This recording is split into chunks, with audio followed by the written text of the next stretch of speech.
This is Regeline Sabat, also known as Gigi. You're listening to Walk With Me podcast. My guest today is Yovy Daniels. Yovy Daniels is the podcast host for Yovy D podcast, which is a fun-filled, informative audio lifestyle blog about her journey from television broadcasting to internet podcasting. Welcome to the show, Yovy. Thank you, Regeline. Thank you for having me here. Hi, everyone. How are you today? You're welcome. It's an honor to have you here today. Now, why don't you start off by telling us about you and where you're from, Yovy? Well, I am, let me see. For a moment, I'm like, where am I from? Anyways, a little bit here, camera shy. But, anyways, I am originally from Panama. Yes, that's why I have this accent going on, Caribbean, a little bit of everything. But I come from Panama. I've been, I was transported to Miami. Miami is my hometown. I was living there for like 20 years. And then currently I am in LA, in Los Angeles, and I've been here for a while. So, and where I start, I definitely, I developed, went to study. I wanted to study right after high school, everything about journalism and communication, but then life took a couple of other turns. And anyways, I ended up studying business, administration, and so on. Brought myself to liberal arts studies, and then finally, like, I'm dating myself here, but in 1996, 97, I started the TV production program in Florida International University. And that journey took me to major networks, Spanish speaking networks. I started my internship in WSBN, Channel 7, if everybody knows that. I started in Univision. I was there for almost 15 years. I've been lucky enough to also work for networks like Sony, Fox, Latin America division, and I was able to also work abroad with RCN, which is like the Spanish version of the original creators of many, many soap operas. One of them well known, which you guys know, the version of Ugly Betty. But I work more as a media planner, meaning that it's like, in plain language, it's like being a promoter, but pretty much reminding people, hey, check out this, look at this, watch the show, and that's what I used to do. Nice. Now, how did you shift from that industry to the one you're in now? Okay, the way that I shift to that, it was the peak of 2013, and as we know, social media was taking quite a lot of attention, but not exactly how traditional media was taking notice. They had things going on. They had the online website, but anyways, non story short, I was laid off. I was put in a position of, okay, what is next for you? Where's my worth? Where's my value? Questioning my identity as this corporate person in corporate America. And then now basically venturing and saying, you have all this information, you study, you did your bachelor's, you did a master's, you have all this experience. Where exactly you want to channel this information? And that's where I was debating, and I took a sabbatical. I took a space. I was fortunate to financially make those decisions for myself, where I was like, you know what? I'm going to take a break. I went to Panama. I got in touch with my childhood friends.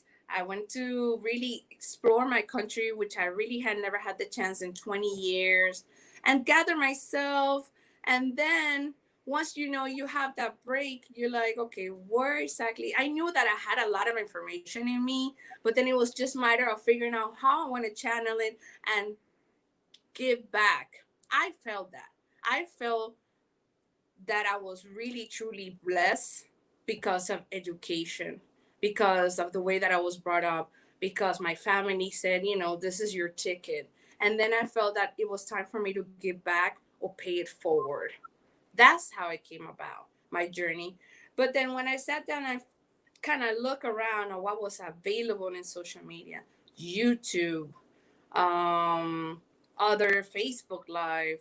I'm like, yes, you're like, Joey, you work in TV. How come you didn't want it to be in front of the camera? I'm like, and not exactly wanted to be in front of the camera.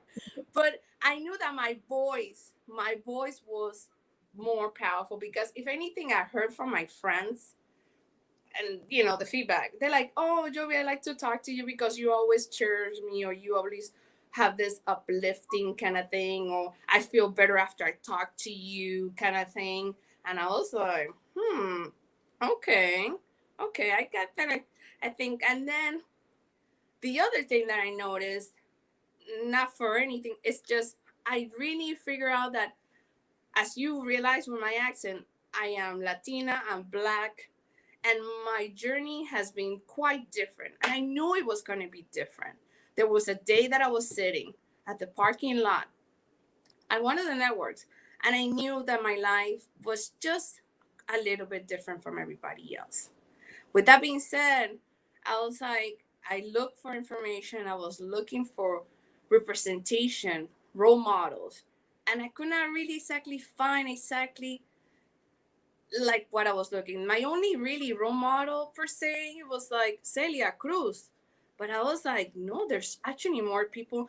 And I know because I've been working around and being surrounded by people. I've been in I've been lucky or fortunate to be in spaces where a person like me doesn't supposed to be there, but I was available to have a chair and speak for myself. So with that, I think it came a lot of responsibility to show and demonstrate to other younger generations that they can do that. You can speak for yourself. You can make a way for yourself. That information, that experience, that thirst of wanting to contribute to society, create a legacy. For me, that's how I started, especially doing my Spanish podcast, and now the whole conversation about Afro Latinos, which is Black, Latino, whichever you want, or Afro descendant. We have a lot of Caribbean, at least talking in my behalf of being a Panamanian. My great grandparents are from Jamaica. I have a grandfather from Grenada, and so on. I love it. Tell us more about your worthiness principle.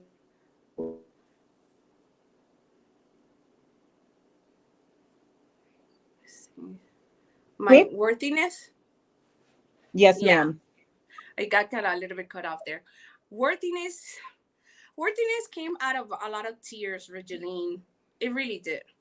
I'm not gonna say the process takes you through sadness.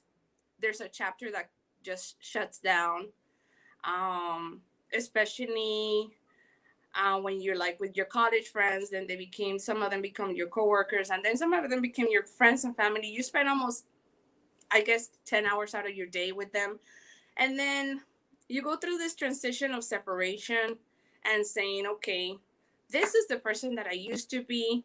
What is the person that I'm going to become now? I did. There was a sad, sad period. And adding to the fact that also personally, I was going through a relationship that was just also not too positive or good for me. It was a very, very time of a lot of highs, but then a lot of lows. And I really decided to put my fate, really surrender and talk to God and say, okay, what's it going to be? And it's not going to come immediately to you. You're going to still have that feeling of, oh, I feel stuck. Oh, everybody else is doing something better than I'm doing. But then your journey, your name, my name is very different, just very not too common. And I took that as a gift. And I know that I wanted to. And I look it up. The meaning of my name, Yovy, or Jovan, the derivative, is uplifting spirit in your humanity. That's where I had that little aha moment of when everybody said, oh, every time that I talk to you, I feel better. Because when you come to talk to me, it's all about, I'm not just saying yes, I'm saying yes to the possibilities that you want in your life. And I tell that to my friends every time that you come to me and you want to do this, I am your cheerleader. I will support you. Somebody, it takes only one person to really believe in another person to get through. I'm not saying that it's an easy journey. It takes a lot of reflection. It takes inside of you to really understand what exactly you are here for. I don't have the answer yet, but it got me in a better place. I love it. Now, when you say toxic relationship, was that an abusive relationship? Yes, it was. And for all women, at some point in our life, especially for the position where we at, of driving, moving forward, of like climbing that ladder, and then it's like, oh, we hit 30. Oh my God, what's happening? Oh, everybody's getting married, babies are popping left and right, and life is changing, and you feel that you're not catching up with everybody, and then it's 35, and what's going on, and your doctors are reminding you, that you're not young anymore, life is different.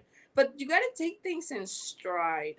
You got to write your own book of definitions. And that comes, like, remember, I live in two worlds. In the Latin world, they're like, well, where's your husband? And then in the American world, it's like, oh, but you have to be excelling and doing this and achieving more. But then you get to the point of what exactly happiness can you define for yourself? That's where I came from. Very powerful. Now, tell us more about one of your favorite quotes. If you know, teach by Maya Angelou. I heard that quote a long time ago. Must I say that? Yes, I sat down and I was watching the Oprah show. Yes, I did, and you know she's an inspiration. And then obviously we know that one of the mentors or biggest pillars of influence on Oprah was Maya Angelou. So I don't know, it just clicked. I like that phrase, that sentence. It just makes sense in the sense of paying it forward. Um, I was very, and I've been involved with kids for a long time in a lot of volunteers projects, especially the Big Brother Big Sister program. I had a little sister for 3 years, and it was a great experience to just show another girl that everything is possible. It really is if you put your mind into it and believe in yourself and have that role model to say, to show you, look at me, look at others that are making it possible for themselves. That's right. Yes, ma'am. Now, tell us more about how important it is to walk with purpose. Wow, I was like, I have to decide. Walk with purpose. Walk with purpose is definitely faith, not even hope. It's faith. Faith in believing that there's a call. I had a call in saying, and that's where podcasting came to me. It was the medium that served the purpose that I wanted to. Everything else is great, but I think podcast is gives you this conversation like we having right now with Janine, that you hearing my voice, you feeling my comfort, and that's what I wanted to do with podcasting. Podcast gave me that bridge of understanding, of intimacy, and you can sense my personality. Yeah, it's nice, obviously, yes, of course, to do videos, but I knew that podcast was the space that I wanted to create for my guests, for myself, and give you that aura, that presence of, you're here, we're talking as friends, and that's what I like. That is wonderful. Now, tell us more about your podcast that you mentioned, Yovy D podcast. Well, it came about again, like I said, again, it's personal experience. I said, okay, how do I do this? I All I know was pretty much to work for somebody. But then I'm like, oh, how the people that used to work for somebody, or they were an employer and now they do, entrepreneurship, or they just, there's some of my guests that actually were brought, and that's the only thing they know about being what is it, an entrepreneur. So I really wanted to pick everybody else's brain and say, okay, how do you do this? But then what I noticed too in my transition of when I was getting to know the whole space is just I realized that a lot of entrepreneurs, especially, I don't want to date anybody, but it's true. Anybody that is a generation X or further along, I'm like, you guys are not getting on board with the whole social media. And I heard a lot of companies that I was interviewing that they were not maximizing in the opportunity of free advertisement, free promotion, free understanding. And that's where I also serve as a media consultant, because some people say, I want to do social media, but I don't want to be posting, or I don't know what to do, I don't know what to talk about, or how do I engage people. They don't have the clear understanding of how it works. So that's where I also help people. But I mainly wanted to really talk to other entrepreneurs to see what exactly they're doing. I was talking to um, mentors, other entrepreneurs, business people in many different venues, creative artists, because at the end of the day, everybody should use or have some kind of digital print. I know we're not a fan about it, but this is right now where we live right now. This is the age. And if you're not there, how people can know you. And the thing is that each platform gives you the space to be different. Whatever you do on Twitter is completely different from Instagram or Facebook or YouTube. So you can just open a window of different possibilities for any of your clients. That's right. With the advancements in technology, things are changing. So thank you for So raising the fast. yes, ma'am. Now, was there a time in your life journey where you experienced an aha moment? Oh my God. The aha moment was basically that I light up. I light up when I talk, when I hear the stories of my guests, especially with Chumbita Chronicles is the Afro Latinx podcast that I have rolling right now. It's on, it's on the air. It's in the second season, season number 2. And, you hear about this experience of, at least in my case, it's not that I didn't know that I was black. I know I was black, obviously, always.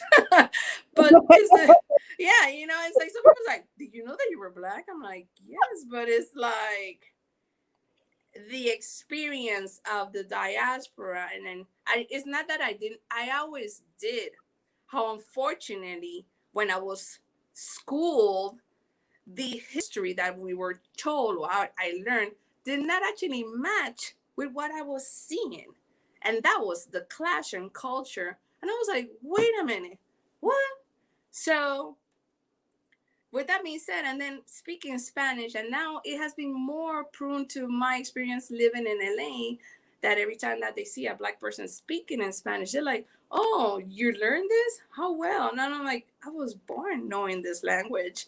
So it's kind of like enforcing, or not enforcing, but teaching people, be open minded, learning, and exposing that there are Latinos, there's a diversity of us, there's a rainbow of so much rich culture, and then actually having my guests that everybody also speak about their experience because they come from different places, but we all are joined by the same feeling, the sentiment, the struggle, the difference, the awkwardness, the spaces that we feel that we were not making or earning what we deserve, and then making a place for ourselves, demanding that we see ourselves in different spaces.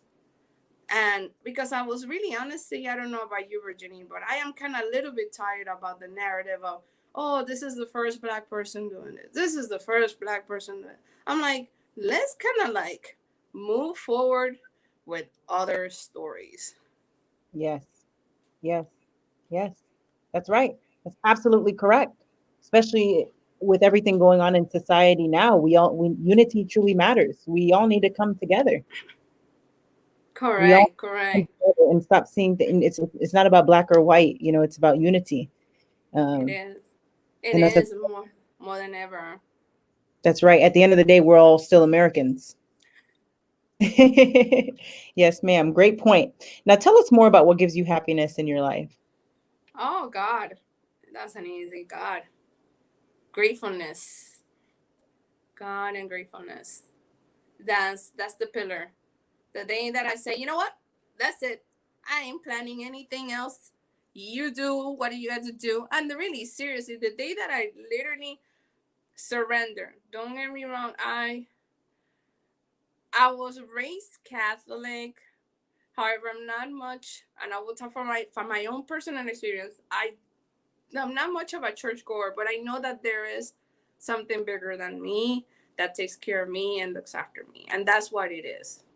I let it go. I said, you make plans, and literally he laughs about your plans. So then I say, you know what? You be in charge, and I'm just gonna follow. That's it.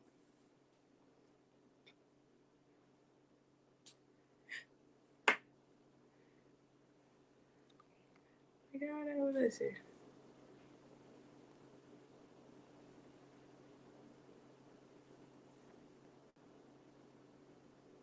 Let's see. She there.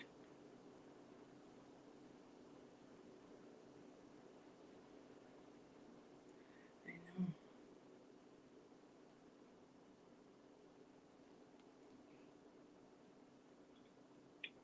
Please ask any questions that you have.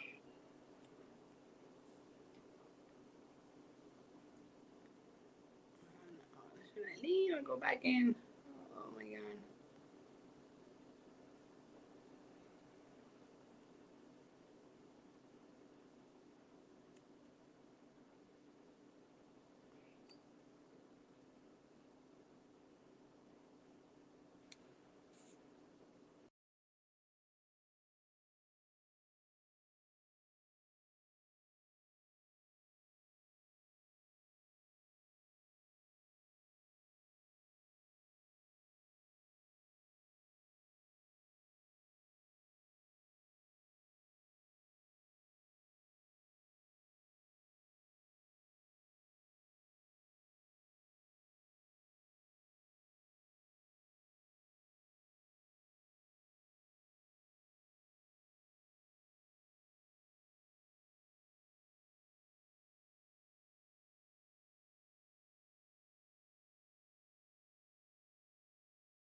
Okay, we got disconnected, but we're back now.